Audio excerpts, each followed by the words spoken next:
Ladies and gentlemen, can I please have your attention? I've just been handed an urgent and horrifying news story. And I need all of you to stop what you're doing and listen.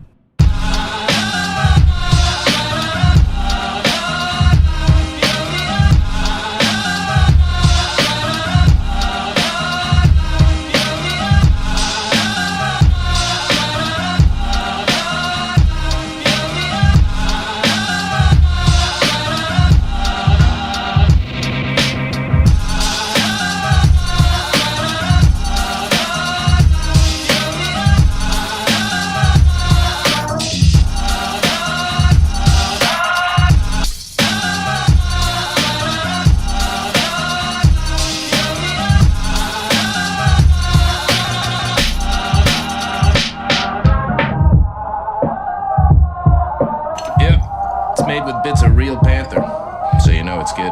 It's quite pungent. Oh, yeah. It stings the nostrils. In a good way. Yeah. Brian, I'm gonna be honest with you, that smells like pure gasoline.